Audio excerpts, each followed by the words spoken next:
Bonjour à tous, on se retrouve pour un tout nouveau numéro des News Télé et aujourd'hui on va parler de Cyril Hanouna qui se retrouve devant de nouvelles révélations de Mediapart, que ce soit sur le harcèlement moral qu'il fait subir en off à ses chroniqueurs et notamment contre Mathieu Delormeau, mais aussi des salaires des chroniqueurs qui ont été révélés et surtout du violent guet-apens contre le manager de Malik Bentala dans les coulisses de TPMP il y a quelques années, et enfin de Cyril Hanouna qui serait en couple contre Tiffaine Ozière, la fille de Brigitte Macron. On en parle juste après le générique, c'est parti, c'est juste après ça.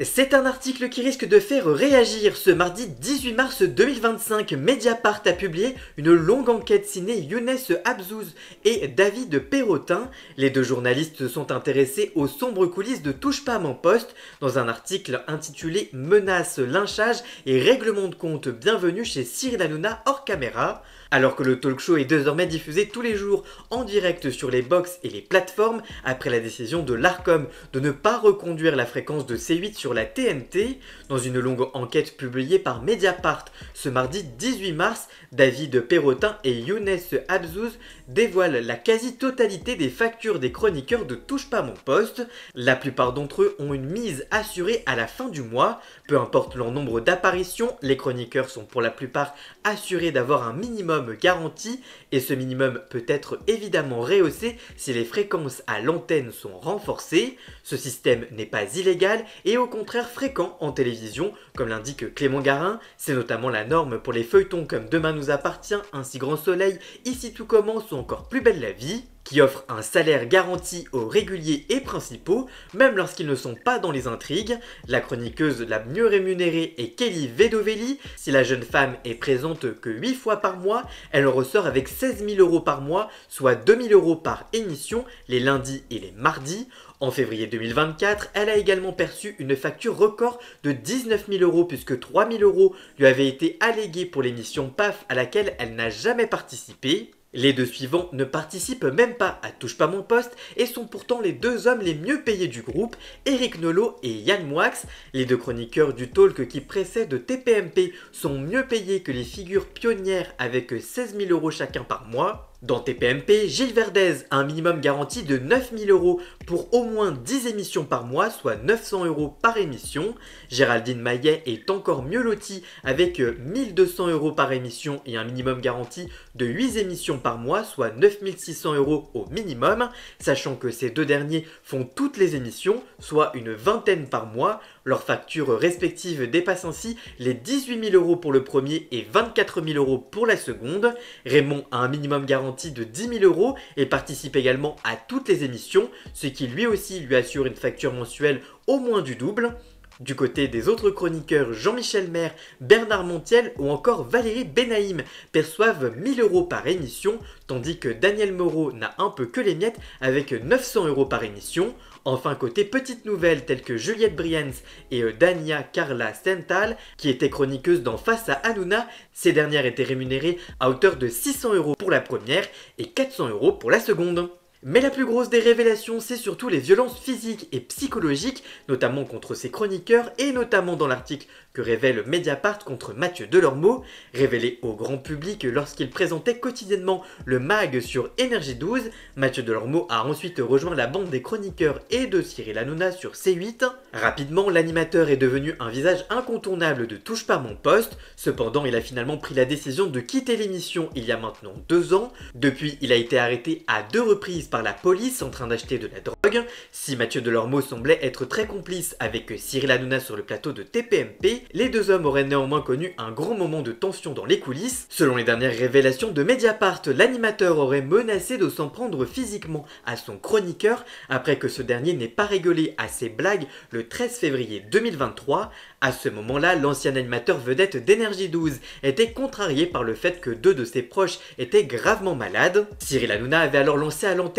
« Ici, on fait des blagues, si tu n'es pas prêt à faire des vannes, tu rentres chez toi mon chéri. Quand je te dis calme, c'est calme. Ici, il y a un chef d'orchestre. Terminé ». avant que Mathieu Delormeau ne réponde « Ah d'accord, je ferme ma gueule », mais une discussion musclée se serait alors produite dans les coulisses pendant la coupure pub de l'émission. Cyril Hanouna aurait alors lancé « Je te le dis, on n'est pas chez ta mère ni chez ton père, je te le dis une fois, je te le dis pas deux, t'aurais pas été mon ami sur la tête de ma mère, on est dans la rue, je te mets en sang, on est dans la rue tous les deux comme ça, je te mets en sang, je te le dis ». Ce à quoi Mathieu Delormeau aurait alors répondu « Tu tires tout le temps là où ça fait mal, ça peut me toucher ou pas, je suis humain ». Sur la vidéo que Mediapart a pu consulter, l'animateur de TPMP continue d'enfoncer son chroniqueur, déjà en difficulté avec les drames familiaux qu'il vivait. Je cite « Arrête de dire qu'on ne peut rien dire, je te dis une fois, je te le dis deux fois, je te le dis pas trois fois, là t'as fait une grosse erreur, je te le dis, on a la même embrouille dans la rue, je te mets en sang, t'es mon ami, t'es pas mon ami, je te tue, je te jure, j'ai envie de te... » aurait ensuite ajouté Cyril Hanouna, avant que Mathieu Delormeau ne lui rétorque « Ben mets-moi une claque, ça sera fait, je te jure je vais te frapper », aurait finalement conclu le présentateur de TPMP. Ce soir-là, de retour à l'antenne, Mathieu Delormeau sera alors forcé en larmes de s'excuser auprès de Cyril Hanouna qui mettra en scène cette séquence dont touche pas mon poste. Contacté par Mediapart, Mathieu Delormeau n'a pas répondu aux sollicitations.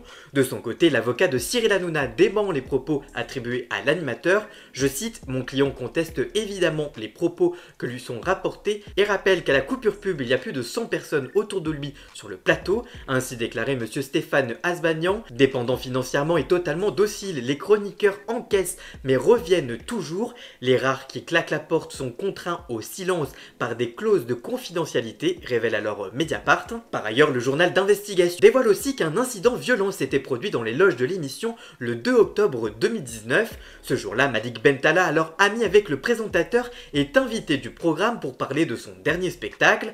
Alors que l'humoriste est en plateau, un véritable guet-apens a été prémédité dans les locaux de la Canal Factory, le lieu de tournage de TPMP, écrit alors le média qui a collecté plusieurs témoignages. L'ancien manager de Malik Bentala est grièvement blessé au dos. Sofiane Mejout, alors manager du comédien, a été prise à partie par plusieurs individus qui ont pu passer les portiques de sécurité sans être contrôlés, est-il précisé. L'altercation s'est déroulée dans la loge de Malik Bentala. Ces hommes, parmi lesquels Jean-Rachid Kalouche, un producteur de musique très proche de Cyril Hanouna, auraient alors tabassé le manager. Selon plusieurs sources que Mediapart révèle, indifférent concernant la carrière de l'humoriste, serait à l'origine de cet affrontement. Ils l'ont enfermé dans la loge seul, puis les hommes de main sont entrés, raconte Mediapart, qui retranscrit les propos d'un ancien membre du staff. Les vigiles de la Canal Factory sont tous descendus de l'étage des loges, comme pour laisser 10 minutes à l'équipe de Jean Rachid faire ce qu'ils avaient à faire, explique un autre. La victime est alors frappée par de nombreuses personnes à coups de poing et de casque. Les assaillants ont ensuite pris la fuite, le laissant grièvement blessé au niveau du dos. Les forces de l'ordre ont finalement été appelées et une plainte a été déposée. Le parquet de Nanterre a confirmé au journal que des coups avaient bien été portés à main nue par plusieurs personnes et avec des objets. Cependant, l'affaire a été passée sous silence. Je cite, à l'issue de l'émission, on a reçu l'ordre de ne rien débruiter, explique un ancien chroniqueur. La justice a finalement classé l'affaire sans suite le 15 octobre 2021, suite à l'absence de réponse du plaignant aux convocations des enquêteurs, confirme le parquet. Le journal avance que ce retrait de la victime est dû à des menaces régulières de Cyril Hanouna lui-même et de ses équipes. Le média rappelle que Malik Bentala n'est jamais revenu dans l'émission après cet incident. Contacté, Cyril Hanouna a refusé de s'exprimer sur le sujet et dément toutes les accusations faites par Mediapart.